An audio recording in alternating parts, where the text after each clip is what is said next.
Hello friends, आज के video में हम single phase submersible starter connection किस तरह किया जाता है सीखने वाले हैं। आज के वीडियो में हम सबमर्सिबल स्टार्टर कनेक्शन काफी आसान तरह से सीखने वाले हैं, जिसमें हम सीखने वाले हैं किस तरह स्टार्टिंग कैपेसिटर कनेक्शन किया जाता है, किस तरह रनिंग कैपेसिटर कनेक्शन किया जाता है। आज के वीडियो में जो सबमर्सिबल स्टार्टर हम बना रहे हैं वो नॉर्मली आप काफी आसानी से आपके घर पर ही और काफी कम कॉस्ट में नॉर्मली 400 से 500 रुपीस में बनाकर कंप्लीट कर सकते हैं। और एक स्टार्टर के जरिए आप किसी भी 1 एचपी तक की मोटर को रन कर सकते हैं। सबसे पहले कंपोनेंट्स की बात की तो देखिए हमारे पास यहाँ एक बीबी स्विच है। यदि आप एमसीबी कनेक्ट करना चाहे तो एमसीबी भी कनेक्ट कर सकते हैं। यह हमारे पास 50 माइक्रोफेरेड या 50 माइक्रोफेरेड का एक रनिंग कैपेसिटर है। मोटर जितने टाइम तक रन होती है उतने टाइम तक हमारा यहाँ पे रनिंग कैपेसिटर भी वर्किंग में होता है। ये हमारे पास 100 to 120 माइक्रोफेरेड का एक स्टार्टिंग कैपेसिटर है। और स्टार्टिंग कैपेसिटर का फंक्शन जब मोटर को स्टार्ट किया जाता है तभी होता है। तो स्टार्टिंग कैपेसिटर को स्टार्ट स्टॉप करने के लिए हमें एक स्विच कनेक्ट करना होता है। आप कॉल बेल स्विच भी कनेक्ट कर सकते हैं या डोर बेल स्विच भी कनेक्ट कर सकते हैं। यहाँ पर हम सिंपल स्विच कनेक्ट कर रहे हैं। जब मोटर को स्टार्ट किया जाता है तो नॉर्मली इसे 2 to 5 सेकंड तक इसे हमें प्रेस करके रखना होता है। जब मोटर स्टार्ट हो जाती है तो इसे हमें स्टॉप कर देना है। देखिए हमें क्योंकि 1 एचपी से कम का स्टार्टर बनाना है, इसलिए हम डायरेक्ट यहाँ पर कैपेसिटर के जरिए कनेक्शन कर सकते हैं। यदि 1 एचपी से ज्यादा की मोटर, उस कंडीशन में हमें MK1 कॉन्टेक्टर भी कनेक्ट करना होगा। चलिए सबसे पहले इस अरेंजमेंट को हमें इस बोर्ड में फिट कर लेना है।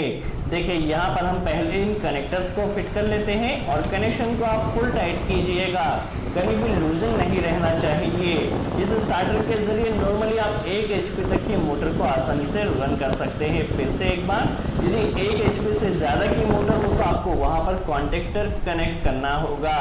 चलिए यहाँ पर हम कैपेसिटर को भी पहले अच्छे से फिट कर लेते हैं।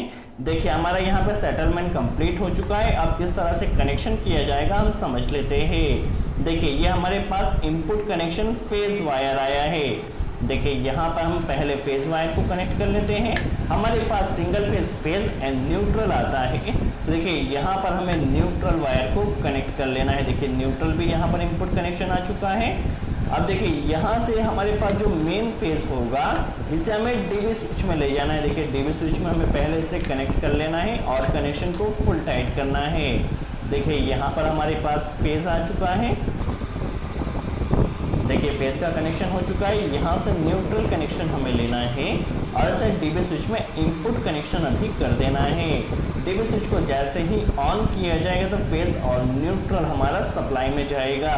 देखिए आउटपुट में अब हमें एक फेज वायर कनेक्ट कर लेना है और इसी तरह से एक न्यूट्रल वायर कनेक्ट कर लेना है। देखिए यहाँ पर हमारे पास आउटपुट कनेक्शन यहाँ पर हो चुका है जो कि डीवी स्विच से किया है। अब किस तरह proper starting and running capacitor connection किया जाएगा और किस तरह मोटर टर्मिनल में 3 वायर जाएंगे हम समझ लेते हैं। देखिए मोटर टर्मिनल में हमारे पास 3 वायर जाते हैं, B, Y एंड R। जो B होता है वो कॉमन वायर होता है।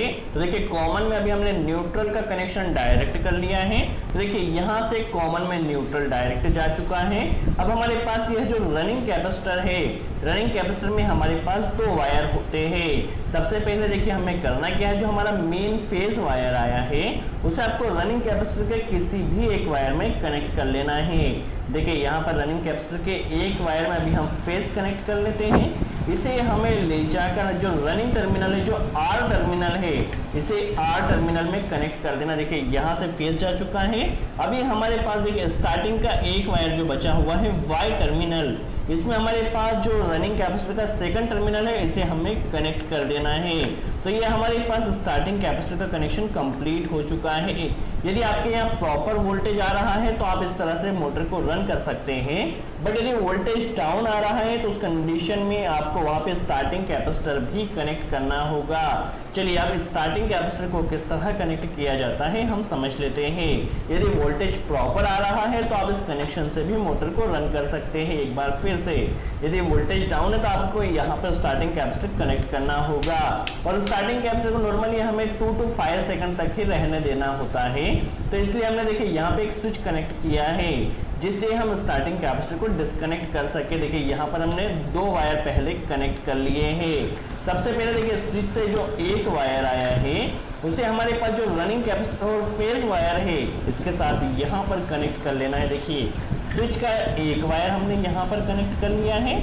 एक बार फिर से देखिए, आप कनेक्शन को केयरफुली वॉच कीजिए, कनेक्शन काफी सिंपल है। देखिए स्विच के एक वायर को यहाँ पर कनेक्ट कर लिया है। स्विच को हमें सीरीज में करते हुए स्विच का जो दूसरा सिरा है वो हमारे पास जो स्टार्टिंग कैपेसिटर में देखिए हमारे पास 2 सिरे होते हैं, तो एक सिरे में देखिए स्विच के इस वायर को हमने कनेक्ट कर लिया है और इस पर हमें अच्छे से टैपिंग कर देना है। देखिए स्टार्टिंग कैपेसिटर का एक वायर हमारे पास यहाँ कनेक्ट हो चुका है।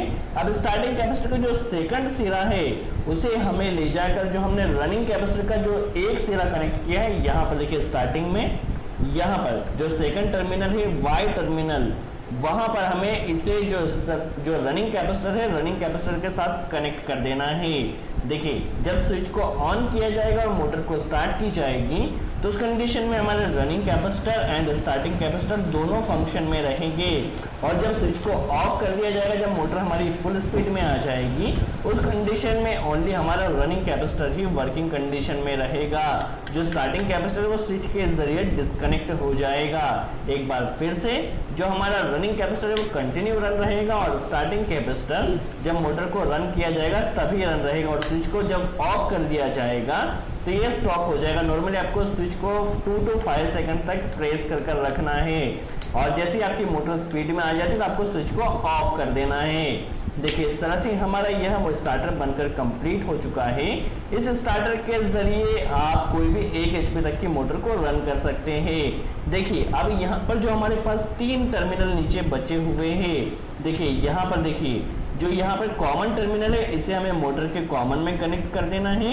यहाँ इसे हमें मोटर के स्टार्टिंग में जो कैपेसिटर का स्टार्टिंग है इसे हमें मोटर के स्टार्टिंग में कनेक्ट कर देना है, और इसे ले जाकर हमारे मोटर के जो रनिंग टर्मिनल है रनिंग टर्मिनल में कनेक्ट कर देना है। काफी सिंपल स्टार्टर है जिसे आप अपने घर पर ही काफी कम रेट में बना सकते हैं।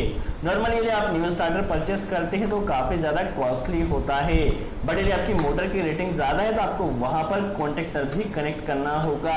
यदि वीडियो अच्छा लगा हो तो लाइक का बटन जरूर प्रेस करें, कोई डाउट हो तो कमेंट्स में जरूर पूछे, हम पूरी कोशिश करेंगे उसका जवाब दे सके। सो आज के लिए